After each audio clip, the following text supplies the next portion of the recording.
কাশ্মীর আবারও রক্তাক্ত। এবার ঘটনাস্থল উধমপুর জেলার দুর্গম বিহারি এলাকা। ঘন জঙ্গল, যেখানে সেনাবাহিনী, জম্মু কাশ্মীর পুলিশের যৌথ অভিযানে শুরু করেছে এক দুঃসাহসিক এনকাউন্টার।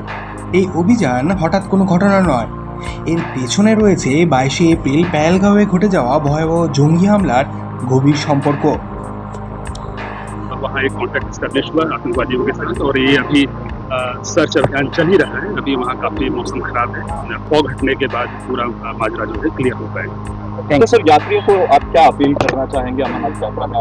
देखिए, यात्रियों से जो हमारी अपील है वो ये है कि जैसा कि आप सभी को मालूम है, जम्मू कश्मीर एक काफ़ी सेंसिटिव क्षेत्र है और मेरी जो उनसे डायरेक्ट अपील है वो ये है कि जो सरकारी कॉन्वॉय चलता है उस कॉन्वॉय को आप ज्वाइन करें, इंडिपेंडेंट ट्रैवल ना करें। इस सिलसिले में हम लोगों ने कलेक्टेड एडवाइजरी भी पब्लिश की है और आने वाले वक्त में ट्रैफिक डिपार्टमेंट की ओर से लगातार इस बारे में लोगों को सचेत किया।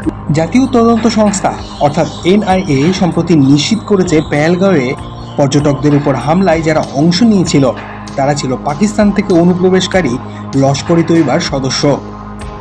এই জঙ্গিরা সীমান্ত পেরিয়ে কাশ্মীর উপত্যকায় ঢোকে এবং হামলার আগে স্থানীয় গ্রামে দুটি করে ঢুকে পড়ে। তারা জোর করে খাবার ও আশ্রয় চায়। তারা বন্দুকের নল দেখিয়ে স্থানীয় পরিবারগুলোকে ভয় দেখিয়ে চুপ থাকতে বাধ্য করে।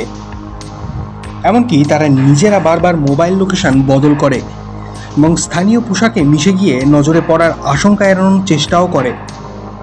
এই তথ্য পাওয়ার পর সেনাবাহিনী ও পুলিশ গোপন গোয়েন্দার রিপোর্টের ভিত্তিতে অভিযান চালায় বিহালি অঞ্চলে, যেটি দুর্গম, জঙ্গলে ঘেরা ও সীমান্তের কাছাকাছি একটি এলাকা।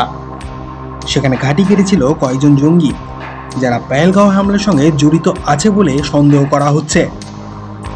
অভিযানের শুরুতেই নিরাপত্তা বাহিনী লক্ষ্য করে গুলিবর্ষণ শুরু করে জঙ্গিরা। পাল্টা জবাব দেয় সেনা। এক পর্যায়ে সংঘর্ষ এতটাই তীব্র হয়ে ওঠে যে গোটা এলাকা জুড়ে ভারী গুলির শব্দ ছড়িয়ে পড়ে। দীর্ঘক্ষণ ধরে চলে মুখোমুখি লড়াই।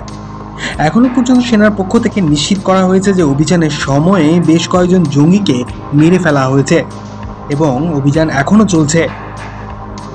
কাশ্মীর উপত্যকায় গত কয়েক মাস ধরে একের পর এক জঙ্গি কার্যকলাপের ঘটনা ঘটে চলেছে। বিশেষ করে জম্মু অঞ্চলে অস্বাভাবিকভাবে বেড়েছে এই ধরনের অনুপ্রবেশ ও হামলার চেষ্টা। বিশেষজ্ঞদের মতে এটি পাকিস্তান প্রশাসিত জঙ্গি সংগঠনগুলোর নতুন কৌশল। সীমান্ত দিয়ে সোজা কাশ্মীর ভ্যালিতে ঢোকার পরিবর্তে তারা পাহাড়ি দুর্গম এলাকা বেছে নিচ্ছে যেন নজরে না পড়ে। এই ঘটনার পর আবারও স্পষ্ট হয়ে উঠছে কাশ্মীরের শান্তি নষ্ট করতে পাকিস্তানি সন্ত্রাসীরা বারবার নতুন ছক কষছে।